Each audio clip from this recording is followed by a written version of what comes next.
100 subscribers! Yay!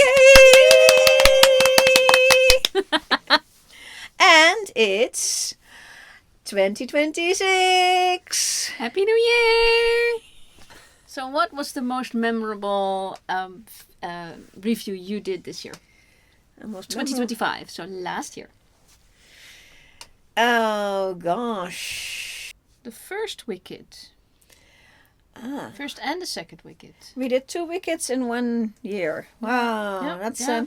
it's a bit much Wicked for in Wicked. January and Wicked in December. So Yeah, I think that was smart of them to film. They filmed it in one succession as one session basically, and it does make it look more cohesive. It works. That works.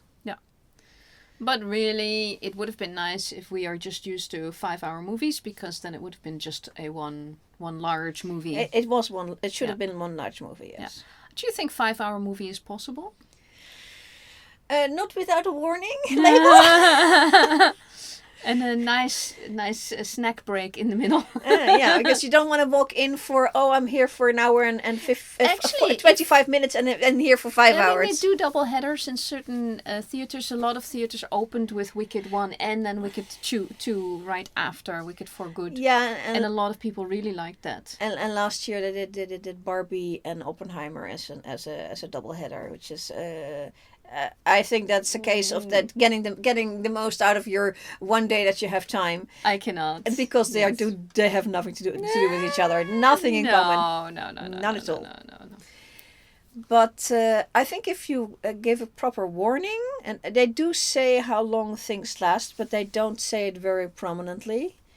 And there's a difference between a film that runs an hour and a half and one that runs 3 hours. Well, we know people can do 3.5 hours. You have Gone with the Wind, you have Titanic, Dances with Wolves was 3 hours, but the extended director's cut is 3 hours 45 minutes. But no, that was never in the cinema. Yeah. But Titanic was, and Gone with the Wind is just as long as it is. And I think they did the right thing by making it as long as. And of course, you've got that whole intermission.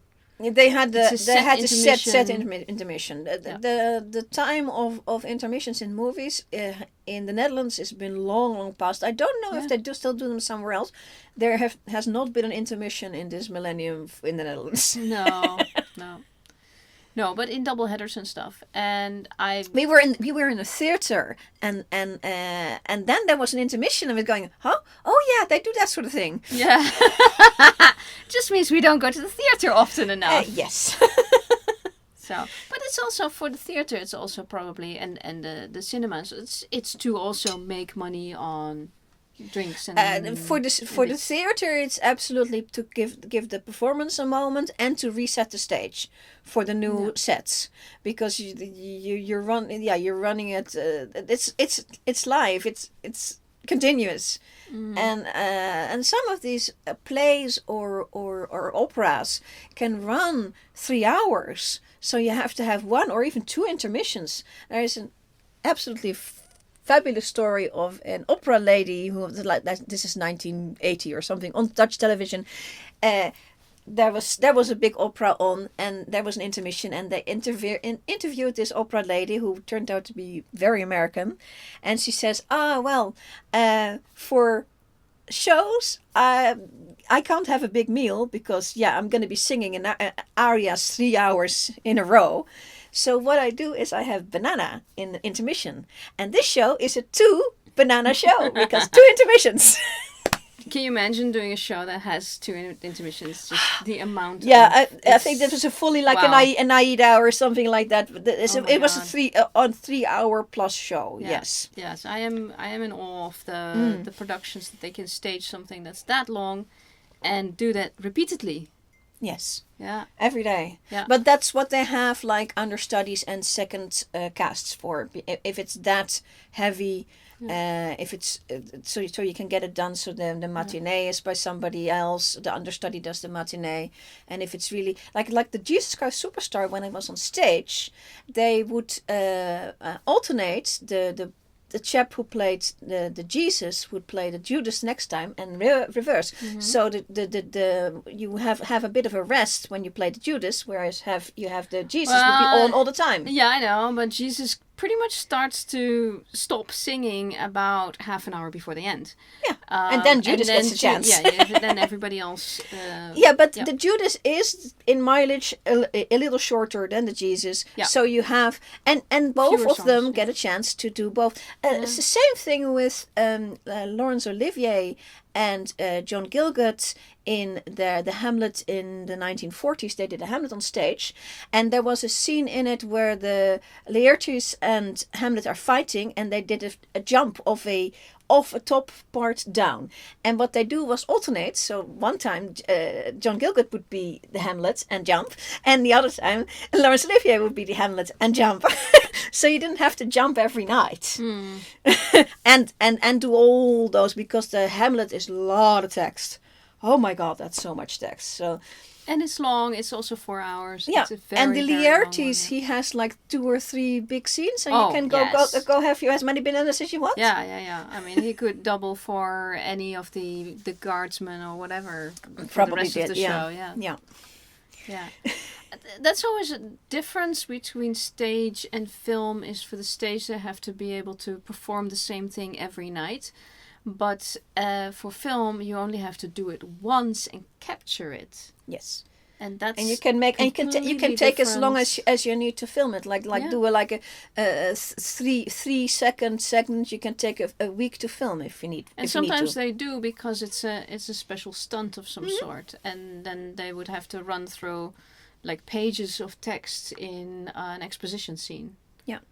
I remember a story of the A-Team, which is a television show, and they were on a time crunch always, but they wanted to do the stunts very much. So there was like one moment where they would spend like 3 out of the 5 days on one stunt, and the other 2 days they had to get everything else of the entire episode in. Like silly things like the theatrical parts of it, but the stunt was important. Yeah, and with the MacGyver it was the same.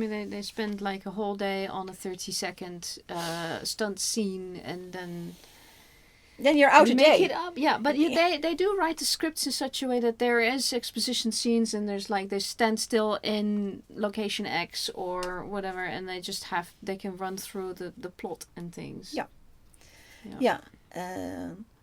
Or do a little domestic whatever, or a side character gets a chance to do something. That also happens. I've seen that. It's getting it done in the time allotted, which is in television is absolutely a crunch, or was a crunch. It's less a crunch now because they're doing that much fewer episodes per whatever. Oh, another interesting one that we did was the Warrior Prince. We did this year. Yes, the Disney. Yeah, that was very interesting. A Disney that nobody have ever heard of. Yeah. And it turned out to be something I had heard of, the contents anyway. Yeah, but it was never actually marketed to Europe. It was not meant for us. No. It was never meant for Europe. Which is a shame, because we do want to see it all. And you find this now with all the Asian dramas that are, they're on Netflix, they're on Viki, Rakuten, and all of these sharing streaming platforms. People do want to see them. Yes. Put English subtitles under them. I mean, Dutch would be great, but we'll settle for English. And then most of the people in the Western world can actually see them. Yes. So I want that. It doesn't need to be dubbed, only dubbed for some people, but most people can handle subtitles just fine. If anybody who's interested in something other than specifically English is probably willing to read subtitles, when it comes down to it. Yeah. There is for the Arjun and Arjun there is no translation, no dub out there, so you're listening to Hindi. You're reading the subtitles. Yeah, it's not a problem in any way, shape or form. And the story was clear. They did explain what was going on. That so much got deleted from being able to. You just kept They storylines did that were pertinent to this particular. They did try to make it a running narrative of some sort. Yeah. I think they just overextended themselves a little bit, a lot. Yeah, we do a few things that aren't English language, and one I did was an Autumn Afternoon, which was an Ozu director Ozu production, and I think there's a lot of merit in that kind of film, because it tells us about the thoughts about the now of then, and there as well. Yeah. For us, it's there because it's Tokyo. So and so how else are you going to get a glimpse into? You have old photographs, you have maybe old recordings of by people who just filmed life as it was happening. But other than that, this kind of thing, and Hollywood does this as well. There's a fair amount of films in Hollywood that was set in the now for them, and telling a story about the now for them, like the how to marry a millionaire, all that kind of stuff. It's a thought about now. Yeah, the problem for us now. It's a thought about then. Yes, it's about then, and they don't explain some of the stuff that are obvious to them now. Then exactly. And some of that stuff is we're going, why is this like that? Yeah. And we don't know for sure if it is actually being highlighted because it is special, and it isn't normally like that, or because it is normal. Because this is how it is. Yeah. And certainly Ozu was probably commenting on this is how it is. But I'm only guessing that. Yeah, I think that's probably a fair assumption for this guy. I think that is what he's trying to show, how it is, and you make your own conclusions, which is very much what I've seen in other Japanese things, is they put it there, and they don't give you, okay, you're supposed to do this and this and this with this. Yeah, no, it's more just like painting a picture. Here it is. Yeah. It's not about concluding things. The conclusion, maybe you make your own conclusion. Or it's saying we don't need to conclude things because if things are the way they are, then all we need to do is decide that we have understood now that they are the way they are. Which is, of course, not a Western concept. Yeah, probably a Zen Buddhist concept. Yeah, well, I do think that American movies do this as well. But they're just saying, of course it's like this. See?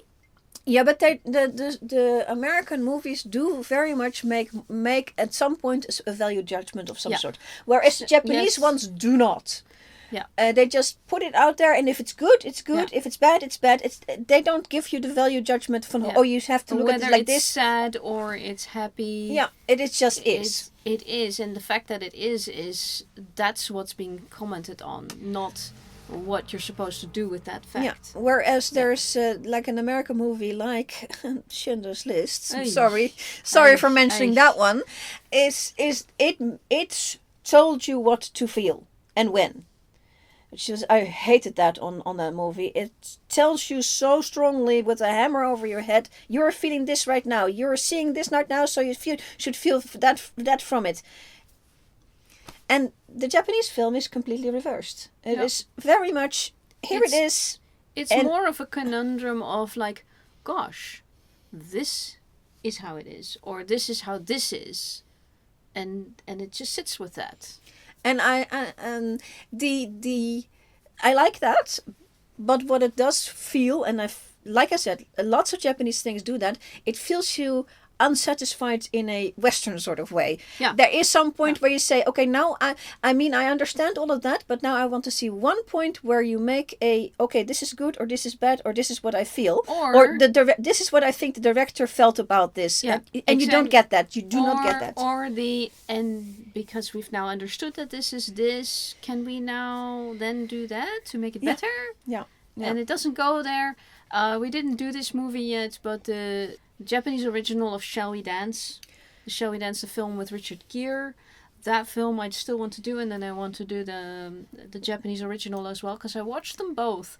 And I watched Richard Gere won first, and the Richard Gere is very much a nice rom-com maybe, but it's got a drama. Yeah, it's more like a romantic drama. It's a drama story arc. It does really start like a Japanese drama, and then they have to veer away from the original, because the original doesn't actually conclude. It doesn't go to any conclusion at all. What do we do now? Yeah. Because we have now understood the situation for this man, and he likes this dancer, and he's got a wife and kid at home. What do we do with that? And the American movie very rightly then says, okay, this is the first 2/3 of the film, and the last third of the film is we're actually going to do something with that. Make some sort of statement into what happens next. Are we going to lift it up and say, yes, they come back together? And it can go either way. Or are we is he going to divorce his wife? Well, it's Susan Sarandon, so I give it to you. Probably not. I wouldn't if I was him. Don't do that. Don't divorce Susan Sarandon. So that I really enjoyed the American version, but the Japanese version was also very interesting, but mostly interesting. Interesting, but I found that and it was one of the first times I actually watched a Japanese film, and especially since I was expecting, of course, that last third, which never came. Mm-hmm. That was a sort of like an eye-opener, and then go to watch these Ozu films, whereas Ozu says that he makes sushi. And I love that, because like there's American filmmakers that make hamburgers. Yes, lots of hamburgers. Like, there's this cookie cutter blockbuster concept. Steak. They make some make steak. Oh my god! And some of them make cookies, like Hallmark. Hallmark make lots of cookies, and that's fine. It is for that audience, etc. But I'm like, Ozu has a point. Like every year he made a film. And it doesn't have to be specifically a different story. It just has to be another nice sushi. Yes. But, and this is of course no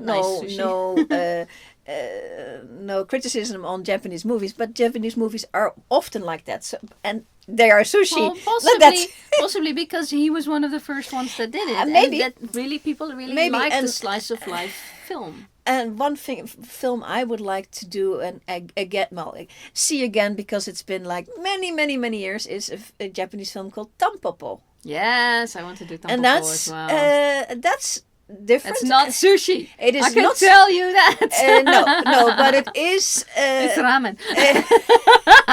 No, it's the entire table full of all different. It's all of it. Yeah. It's all of it. Yeah. And I think there are a couple of. It actually makes some. In the little vignettes, a couple of statements. It doesn't make. I don't think it makes an overall one, but I think it makes some little statements. So it would be very interesting. Yeah, I think it was called Perfect Day. Was the Japanese film by Wim Wenders, which then it's not a Japanese film because it's Wim Wenders, so it's a German-Japanese co-production of some sort, but it's certainly has nothing to do with American movies. Yep. But it was really interesting, and it kind of starts like Ozu Sushi. The first third or half is very much this guy, his life, who he meets, what happens on a daily basis. And then it builds on to...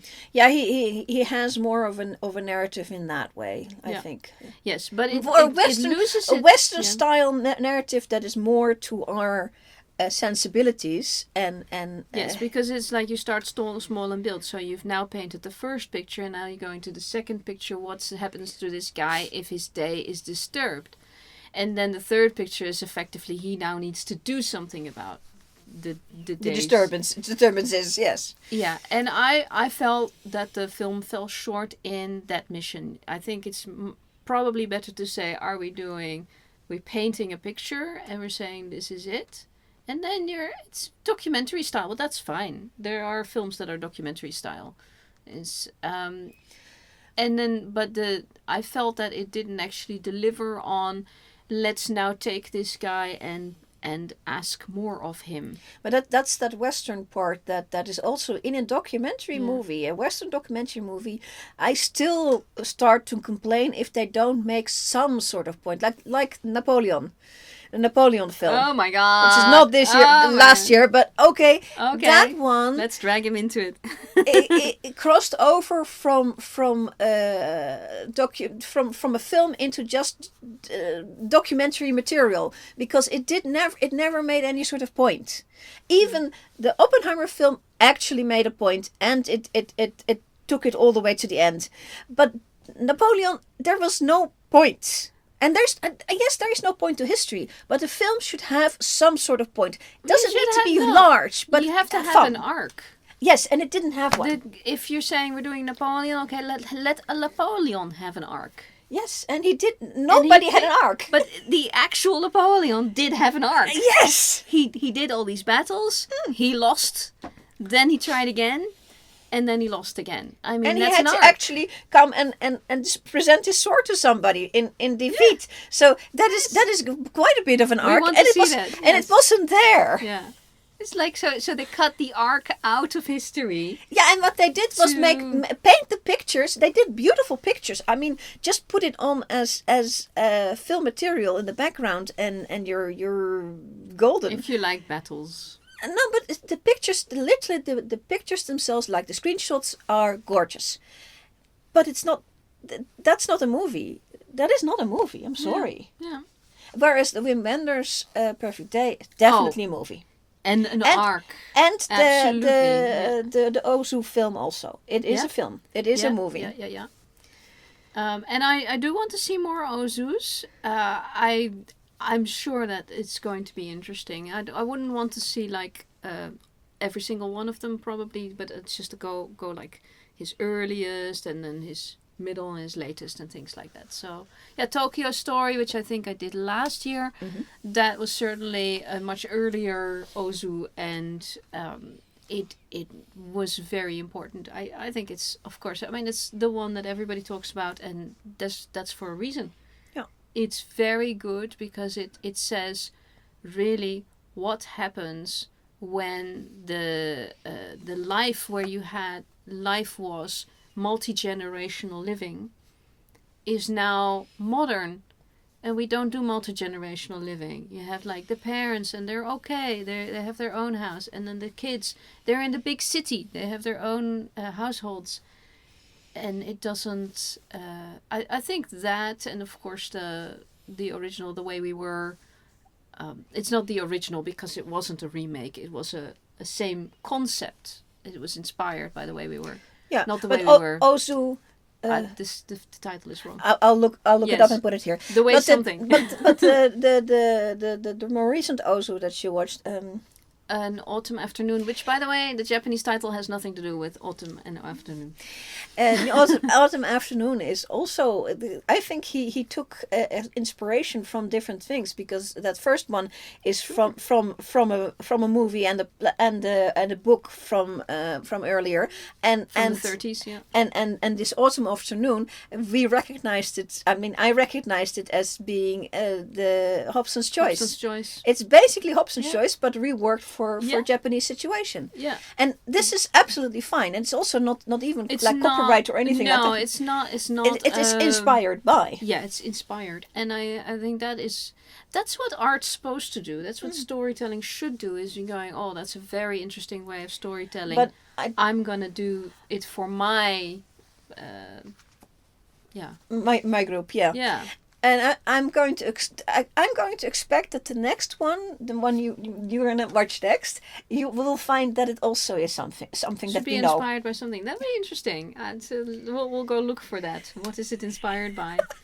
And hopefully we know, because and he's got good taste, because Hobson's Choice is an excellent story. Yes. So yes, and all of them have this family life. Yes, stuff, and that's what every drama film is about: is family or finding your partner. If you're not going to like the romance, because love story, in the end, it's still about Oliver and his dad. Yes, not even the mom. If you've seen my review, the mom is like a non-entity. It's Oliver and his dad. And entire Hollywood is full of daddy issues. It's like literally the young man and his dad. Yeah. That's everything is about that. Luke Skywalker, Darth Vader, literally everything is about that. Yeah, yeah. So, by the way, she did Love Story. I finally did Love High Story. five. So now every time that I say Love Story, I can put actually in Love Story. refer to the preview. I finally decided to do Love Story. Yeah. It is actually quite interesting. I find, and I'm going to be curious about Tampopo because it's literally been since 1989 that I saw it last.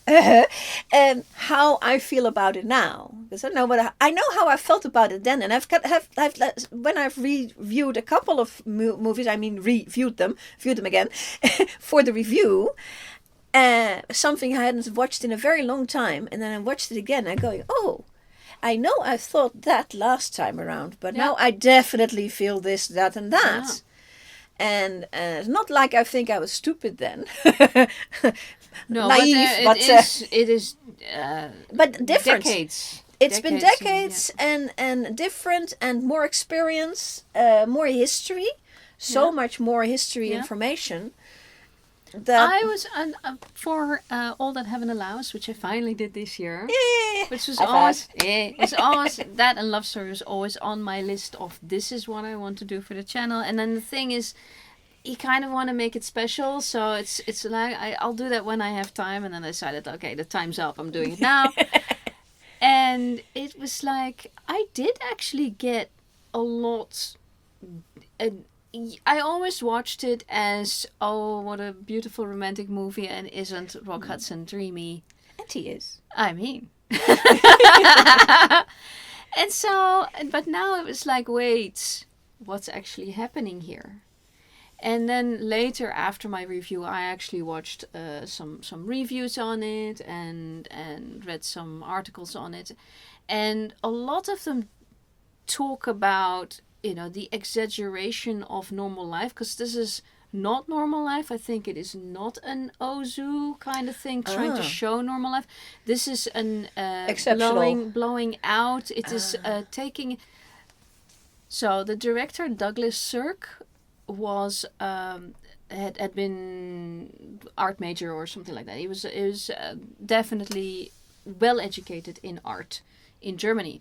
And so when he made this film, Americans were saying, even in that time, is that it was sort of like an exaggerated way of showing that. And what I what I came to the conclusion that it's a class system thing. It's about this woman who actually lives in the lower end of the upper classes. Yeah. Yes, they're not independently wealthy, except that she kind of is. Yeah, but because she her still husband can't do died. anything. Yeah. No, her son is the one who, in the end of the film, says, no, we are going to sell the house. You do not live here, good boy. And you do not live here. If he is inherited it on paper, then it that is. must be what it is, because they don't say that. Yeah.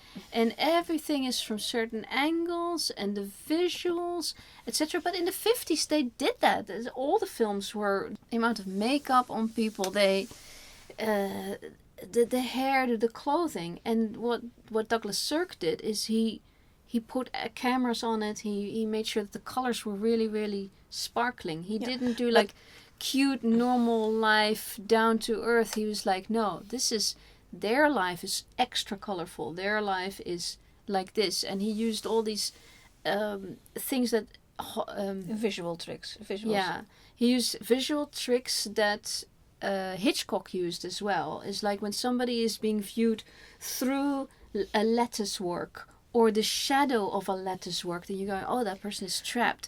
These things, he was all using all of that. So you're going, okay, what's going on? And he's actually telling a story about this woman who has nothing to say about anything. And her choice is now between getting somebody from the old establishment, from the generation of her husband, which was a generation older. He was at least 20 years older, if not older. So now she needs to, in her late 30s, early 40s, she's going to have to go with this guy who is 65 and doesn't even want to travel anymore anywhere. And she's finally out of kids. Her husband unfortunately died, but he was clearly old. And now this other guy is like, oh, we just want to see. You don't want to go anywhere. We just want to sit. And look, he doesn't want to go anywhere. And she wants he to wants live. To sit. He wants to have this nice, relatively young woman tending him hand and foot.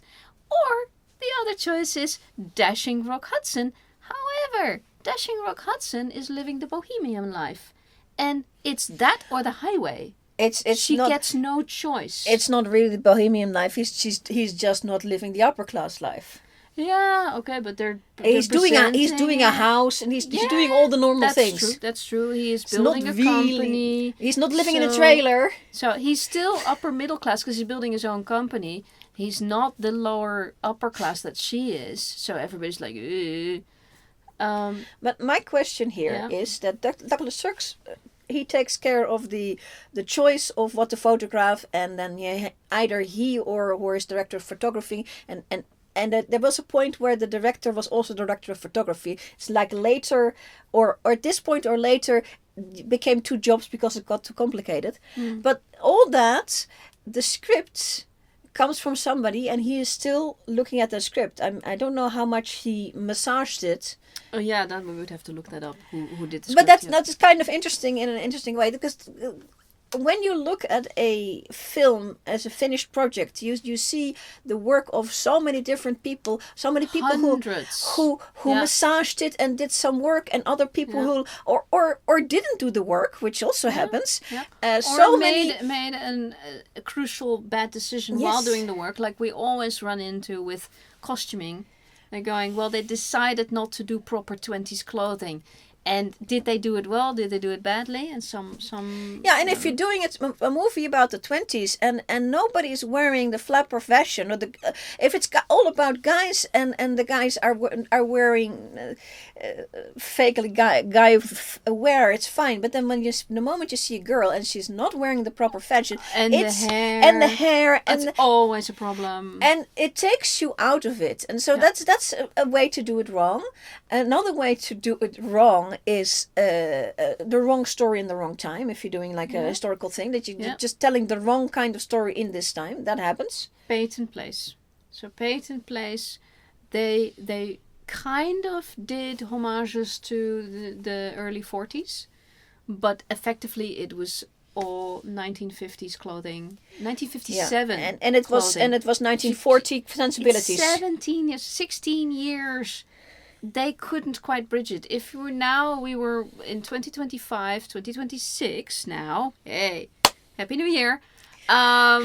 If we were to do something set 16 years ago, so 2010, would the set dressers actually know how to... Would the costume people actually know how to do the hair and do the makeup? And the sensibilities. Yeah, because would it look really stupid? Like the use of the social medias. Which was in flip less, phone. I mean, much less. You don't. I don't think you have smartphones. You have smartphones, 16, but you have flip phones. Everybody's on Facebook, Twitter a little bit, but not really. Yeah. And some of the things that are big now were not big 15 years ago. Yeah. They really weren't. And would they have been using Twitter? Because Twitter. Yes, everybody instant messages to each other, but did they do that in 2010? Did you have entire love story conversations? Because that's how they make love stories now. It's like all these romantic movies have a lot of instant messaging going on the moment they're apart from each other, or when there's like they go home to their separate homes, and there's all this, because that's how life is now. But it wasn't in 2010. No? Yeah. Yes. The Sherlock, the series, did that, like in the first episode, that they started to text, and they were texting on a flip phone. They were not texting on the smartphone, I think, but they were texting, and that was absolutely innovative, and it was like so modern that people almost had a flippity flop, you know. and his mind palace was all these 3D screens And we hadn't seen that before either. Yeah. And it's been done everywhere now. Yeah. Because Sherlock did it. Yes. And it's if it's done once. That's done well. Yes. Yeah. And then there's just nothing that can be made after that doesn't use it if it's appropriate for that kind of it. So in the Matrix where they have that the gun that goes off and the bullet goes towards him and he's moving. Literally after that came out, all the TV shows had to do that as well. Yeah, because you can't not do it. And that's one of those 3-day effects that you did for 3 seconds. It takes you 3 days. Yeah. And now we know. But another thing that a director of a production can do wrong is not give the actors anything to work with. Oh. And that is oh my god. And you have to sometimes it works out if the actor is really, really good, like Peter Ustinov. You can throw in the deep end and he'll be fine. He'll make something out of it. John Gielgud probably also, and there's a bunch of others who would be fine. But there are so many directors that just let. We're back to Napoleon film because that's the same thing happened to the I forgot his name, the guy who played that. Joaquin Phoenix. Joaquin Phoenix. The director gave this guy nothing, and I know Joaquin Phoenix can be a good actor, but he wasn't in that because you give him nothing to work with. You have to give something. Yeah.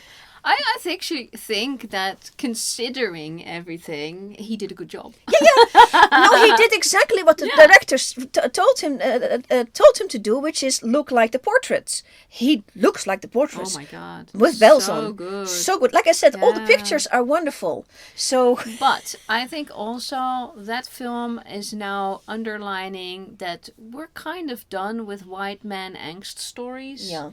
Just a single white man angsting over failing. Oh, he's conquered half the known world, but we're angsting over how we're failing, and that's what the message is to the viewer is, oh, we should have loads of sympathy for somebody who's in high power that feels like he's put upon because he's losing it or whatever.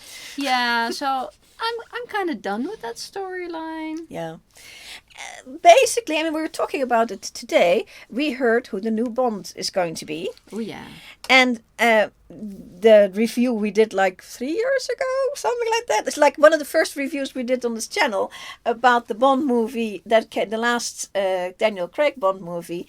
There is this awesome lady in there who is presented as the alternative Bond because they needed somebody to be that name. She's black and she's a girl, well, lady, and she would have been absolutely awesome for an interim Bond for maybe 1 or 2 or if it worked out 3 movies. Hey, please.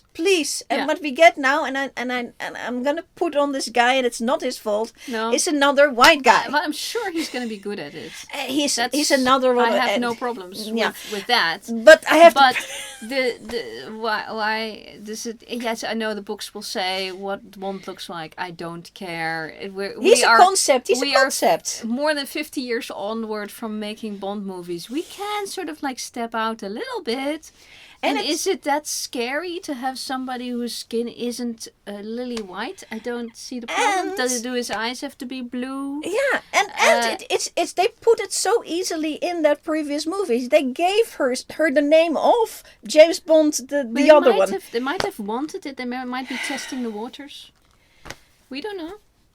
And keep in mind, and we know that, is that the Bond after the new Bond after a really good older Bond doesn't fare very well. So I'm really sorry for this guy, but this is going to be a problem because he's going to get the people are going to compare him. That's the reason that the new Bond goes down is because they directly compare him to the previous Bond. So if he was a really good Bond, you have to really work hard. And it's really hard to outdo Daniel Craig. I'm sorry, but it is. He was awesome. Yeah. As Bond. Yeah. He was literally, I think he's the perfect Bond. even more than Sean Connery, because Sean Connery was hard as nails and had the sympathy was missing. Whereas Daniel Craig has the sympathy. I feel Daniel Craig was the full package. Yes. I really think that The he emo, was the best he was Bond he was ever. the heart, he was the emo, he was everything. Yes. Yeah. And I'm really happy he got to do a story arc, because most of them, they don't get to do a story arc. It's not and a then story he got arc to story. do 5 films. How awesome is that? Yes. That Daniel Craig will be up there for a very, very long time. And so the next Bond is in trouble. Out of the bat. So if people won't want him. If they had picked the black lady, then they could have done one and film. Broken the ice, the glass ceiling. Thank you very much. Broken the glass ceiling, giving a black lady a starring role in a blockbuster action movie. Wonderful. If it works, it works. If it fails, it's fine. You pick your white guy. Timothy Dalton, who is lily white, British male, no problems. Everything as everybody wanted it. He only did 2 films. So just and there's the other guy, the Australian guy. He did one. No, they hated him. So but he came. It doesn't matter. He came was interesting. But he came. I thought I liked him, but they hated him. He had what Daniel Craig had. He had the full package, I feel. But the problem was that he came right after Sean Connery, and Sean Connery is nobody was gonna. No, exactly. Nobody was gonna like whatever came next. Exactly, so. and I'm feeling that with Daniel Craig, it's the same thing. Whatever comes after Daniel Craig, they are not going to like it. Mm-hmm. So this guy, I hope he doesn't think he's going to get like 5 films out of it, because I don't think it's going to be happening. I hope he gets 5 films. I hope he gets a good storyline. I hope they do the same thing that they did with Daniel Craig and saying, okay, we're going to do this for real. We're going to start at a point. We're going to give him an arc and then finish the arc. If you're lucky, you don't always get lucky. So that's what I would like. Yeah. I hope so. I would have liked her to be female. I don't think it's gonna happen in this era right now. Yeah. So I want to talk about Pride Month, what we had for Pride Month, because I had a couple of ones in that I really liked this year. I did the Children's Hour, I did Victim, and I did the incredibly true stories of 2 Girls in Love. Which nobody ever talks about, the incredibly true story of 2 Girls in Love. Actually, it's very much an art house film. There are actually not that many good lesbian films out there. Yeah. There is a number of good gay films out there, but lesbian films so much harder. Yeah, I know that there's still a few that I need to see that I haven't seen yet. So I should really pull the list from The Advocate or one of these places that says, okay, these are the top 10 films to watch for lesbian representation. Because there's something about, especially the incredibly true story of 2 Girls in Love, is where the director said, we're going to have an entire female crew. Now, I don't mind if a crew is mixed genders, but it is an interesting choice to make, because there have been films that had a full male crew and a full male cast, and nobody talked about it because it's just not remarkable, because they never thought about having a woman on, because all the roles were males. So this one was like, no, we've got and the women. I did the women from 2008 off the top of my head. Yes. But before that, we had actually done the women from the 1939. Yeah. And that was the 1939 one, was an all-female cast, but including not the dog. Including the dog, but not the crew. Dog. I mean, you don't have to don't do the crew or whatever, but you can do it. You can decide to do it. There are women who work in film. I know, it's surprising.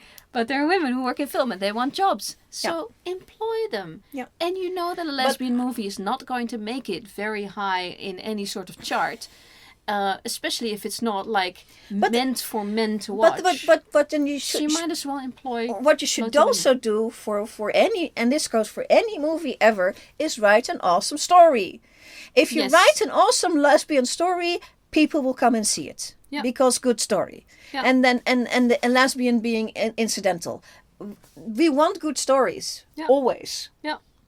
As a writer, this is completely off the wall, but there's a writer of short stories in science fiction, and he was doing very well on just selling short stories on the big platform that we all know.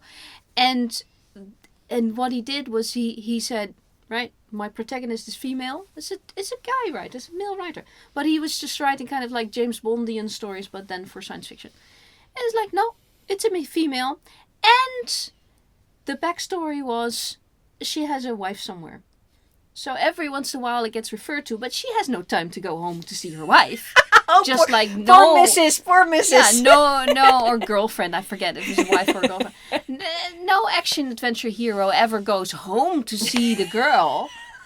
Same with her, and I was like, this is brilliant. This is a really good plan. Yeah. And then if that ever gets filmed, which it probably never will, then yeah, there's future for it.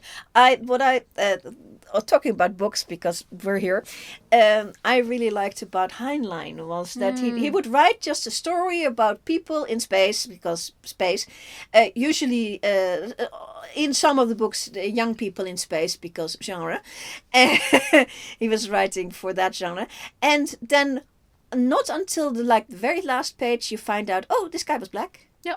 Oh, this guy is Puerto Rican. There's and one. You never, ever find... Yeah. I mean, if you think about it, you yourself don't think about where you're from. No, a lot of his are from the first person narrative. Yes. Yeah.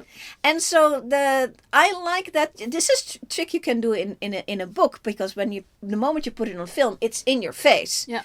But you can do the same thing, but then the filmic version of it. I'd have to think about it how that would work. But, yeah, I'm interested. But something that comes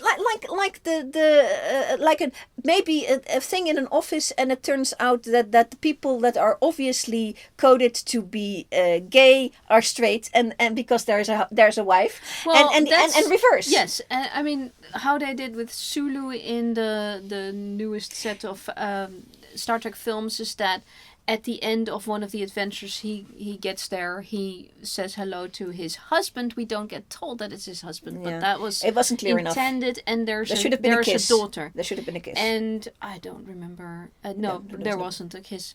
But I would love it if we get like a Captain Kirk hero or a Luke Skywalker hero, and then at the end of the adventure, this guy runs up to him and going, "Oh, I'm so proud of you that you got like the Princess Leia gave you the medal, the medal for blah da da da, and I'm so proud of my husband." Going, smoochy on the lips. Thank you very much.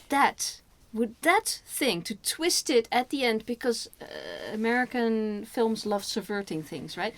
Would that actually completely throw the male audience of 25 and older, because younger guys really don't care. You think they care, but they really don't care. They will watch whatever you give them.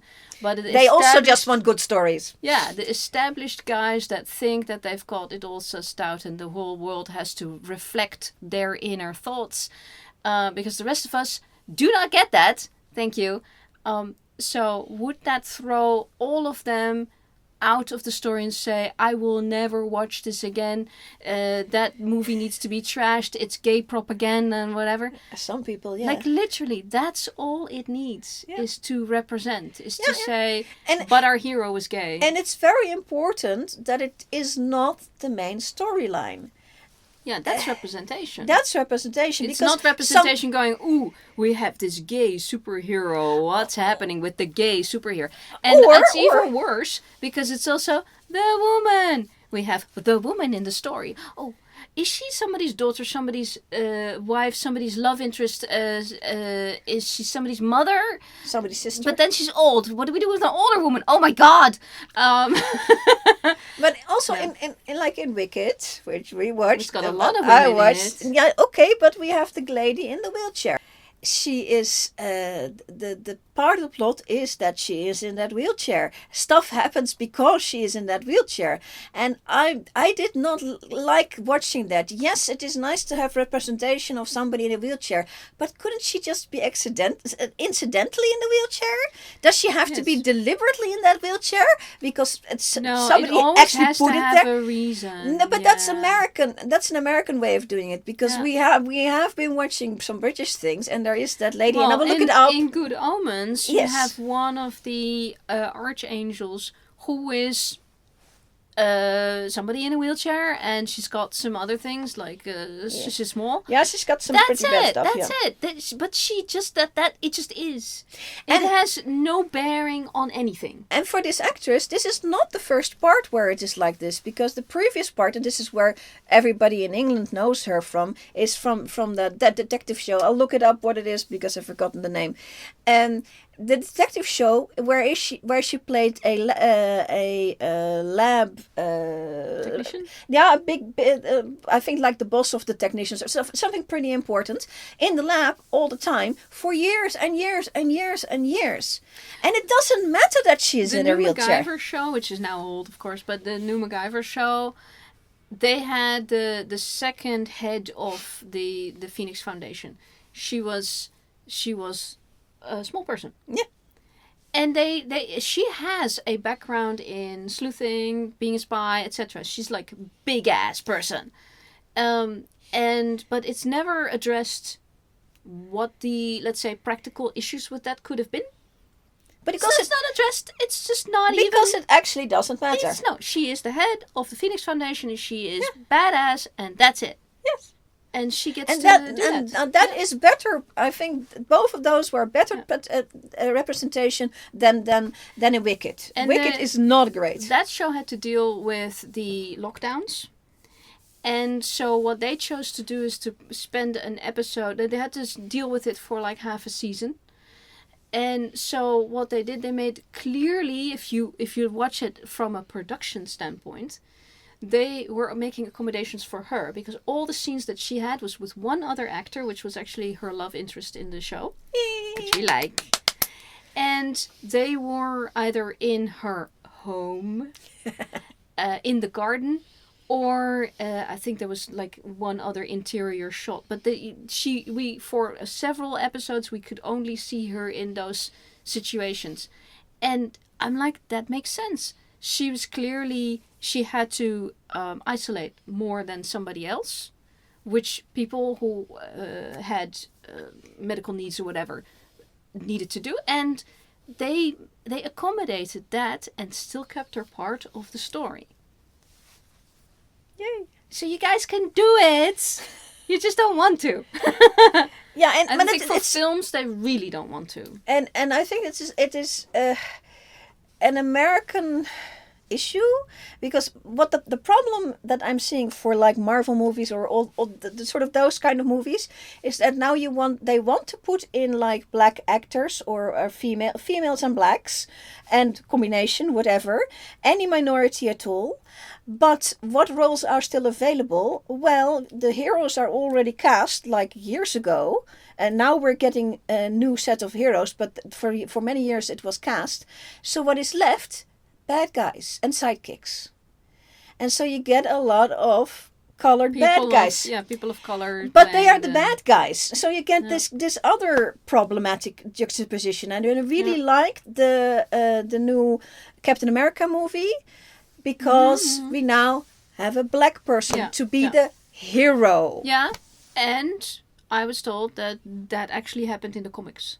It did. So the thing is, if it has to have happened in the comics, come on, is that the only time that you're able to do it? And then the comic writers, please write more stuff. And I hope, because I do believe, and I'll have to check myself again, but I do believe that in the X-Men franchise, that Storm is black, and I think the lady who we wanted to play James Bond, she is now part of Marvel, and she is definitely heading that way. She's gonna make an absolutely awesome Storm. If that's the way they're going to go, I don't know. But there are a lot of the possibilities of going to an alternate universe, is what Marvel is doing, is that you have now all these things rearranged, and we can have now as many different faces be the heroes. Finally. Nice. But yeah, they were realizing that casting black and lady as villains all the time is problematic, because it is. I would say so. Yes. Yeah.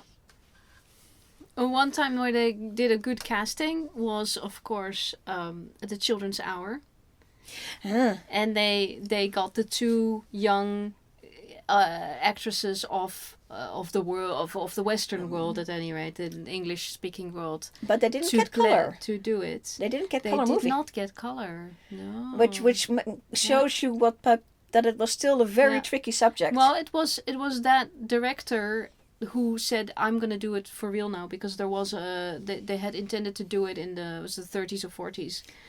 And that version exists, yes. Yeah, and then they heterified it. They took the gay out. Yeah, they're fighting about a guy in that one. So, and now they said, no, we're going to do it properly, and these two actresses did it. And yes, in the early 60s they had problems, etc., and nobody talked about it, etc., but they did do it. Yeah. So if they can be that brave, then Hollywood can be braver now. Well, they were going out on a limb, but yes. But can you imagine that all this time it's still not okay to have some proper lesbian movies, like big blockbusting lesbian movies, or just a bloody gay James Bond?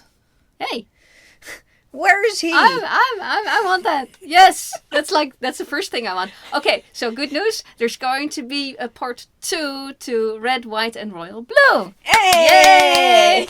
So he's not James Bond. I'm you told, realize that? No, but it's close. So I'm told they're filming, and so yeah, can't wait. I don't know if it's coming out 2026, but I would imagine so. So. Yeah, the first film was it hit like a bomb. It was so good. It hit like a bomb is a good thing in Dutch. Sorry. What's a good? It made a big kaboom. Yes, it made a big splash. Thank you. Right. Anything else that you really enjoyed from this year, or what are you looking forward to reviewing next year? Oh my gosh. Yes, I want to do some more Pride Month movies, some more gay stuff. Anything? Yes. I don't have a list yet. So yeah. We have some stuff coming up. We've got the final countdown coming up. Yes. Yeah. Yes, final countdown. It's one thing that we both were saying, I want to do that sometime, and going, okay, let's do it. So we did it together. And you'll have to find out whether or not we thought it was a really good movie or really, really sucked. So I mean, it's been a while. It's like 1980. So, but Kirk Douglas, actually, almost all of the main people in that film are now big names. Yes. Yes, they all had good careers. Yep. So casting, ooh. Yes. And a little tip of the veil is they had help of the American military. Yes. They weren't just doing this as props. This was for serious. But yeah. What else? Anything coming up? Oh gosh. When we were doing the Harry Potter, we should probably talk about Harry Potter a little bit. Yes. Because we have said it in every time we did it, but yeah, Harry Potter is an issue subject. Yeah, and that's. But we are a film historic film channel of about past films, and it is a past film with a critical view. Yeah. Also, there is like the person who wrote the original books, and then there is everyone else. Let's call it 1,000 people involved in creating these films. Yeah. And for that. We're reviewing the films, but we are going to be running into movies because we had not done a bunch of movies that are going because of political climate right now. It's a bad idea. Yes, and that's been going on for a while. So there's a couple of things on the shelf. Like Anna Karenina, I actually thought about it. Shall I do this because it is Russian? Well, it is that long ago. It's an American film. Yeah, but the original story is Russian. And it is really Russian. Yeah. But it is that long ago, and it is a classic. And we are a film channel of past movies, and it is a past movie. But there is one film that I wanted to review, and we both decided that is just not... It's really lovely, but... when the political climate changes and then leave some time, then we will do stuff like that and saying, okay. But we do want to do more things that encompasses the whole world. We haven't done... Yeah, we have done a German movie. I want to do is the Don Camillo films. There are five Yeah. Don Camillo films. The old ones, the Fernandel films, not the other one. Yeah. If I have time, I'll do the other one. But I remember it as being not very good. Yeah. So no, probably not. Don Camillo films are really, really very good. So enjoy. Yeah. And I want to do a review about that. I'm figuring out of whether or not I should do it all 5 together, or maybe because number 5 is very different from the other ones. So I'm thinking about maybe 2 reviews, but that's a lot for this channel, so I don't know yet. Yeah. Maybe one very long review in parts. And I would like to do another Dutch film, and I've got 2 films in mind to do. I've got something about the big ice skating culture, Which and is a pretty... That's a newisher film. it's not that new. Well, 15 years ago. Yeah. And I have a much older... 2012, I think. Yeah. I'm not entirely sure. Fair. Yeah. And I have a much older film. Oh, yeah. Boefje. Oh, I don't know that And one. I have it somewhere, so I know it's out on DVD, and it has And some sort of YouTube. subtitles. And I'm not sure about YouTube, but Okay. there is a version with subtitles around. So that's There something. are a few films that are so old and the copyright is all different that you can find actually on YouTube some films with English subtitles that are coming from all sorts of European countries. Yeah. So, yeah, things like that. Oh, one film that is lesbian that you absolutely want to do is Mädchen in Uniform. That has been on my list for a while because there's also 2 films of it, and I've Yes. seen both. And I do want to. Both of the films are German. And the one is the remake of the other, and they're both very early. Even the latest one is like 54, yeah. Yeah, 53, 54, something like that. So I definitely want to do that. And at some point I do want to do the sissy films. And I really don't care if there's any sort of like implication political with that, because we're No, talking 1850s. Yeah, people. It's a long time. It's a long time Come ago, on. and it is history, but it's set in time There's the most history. countries- People who in power did bad stuff. but the countries are completely. I mean, all the borders are different. Everything's different now. Yeah. Europe has So. changed so much since then. Yes. So that kind of stuff, and but there is stuff that's like the Winnetou films that I thought about doing, I want and to do that. that's quite But- problematical because of the indigenous No, aspect you of it. put Yeah. it put it somewhere. Now the practical problem I ran into with the Winnetou films is that there is literally only a German. There's some very icky American dubs bound, and they're true. really icky. So- Don't touch them. What we And do try to do is if review German- something that's available in the English language somehow, like English subtitles, And something the like that. the Winnetous are only a lousy dub, and not all of them, and a German with nothing much, maybe some a German subtitle for hard of hearing, and that's it. That's it. Yeah. There is nothing else. I do want to do it, and I want to put it in a historical context that it needs to be. Yeah, exactly. Yeah. We try that anyway. Yeah. So. But it is like a famous franchise you've never heard of. You know, it is famous. Yeah. Famous, and it has shaped a whole bunch of German people loving Native Americans because of because of the books, Winnetous, and books. the films, yeah. So then I just remembered Angelique. Ach. I love those films, Oh yes, and that would definitely have to be like do all of them. You could do the first one and then the there's rest. like 5 of them. Yeah, it's Yeah, 5 of them. should be one. That should Yeah. be one thing, and I don't remember it being necessary for there to be. Oh, this is really a separate one. It's just a continuous story. Well, the first one really blew me away at the time, and that would be. It's like it's been that long since I watched it. It would have been. But you wish you were very young. Yeah, this is like 30 years ago that I watched them. So I'm predicting that when you rewatch it, you're going to be shocked at yes, I think it's the going to be production shocking. values. Yes, The production values. You're going to Yeah. go, oh my god. no, they were. I They did a pretty good job at They the did. time, but I think mostly story-wise, you're going, oh no. No, I think it's going to be slow. I'm going to be very slow. Yeah. So, That was 2025. Yeah, and now it's 2026. And thank you for 300 subscribers. Yes, plus. Plus. And more, hopefully, this year. Thank you. Yeah. Please like and subscribe. We forgot to say like and like subscribe. And thank you for liking and subscribing. Yes. We enjoy having people watching the stuff. yes, and feel free to comment anytime. We don't bite much, so you should be safe. Yeah.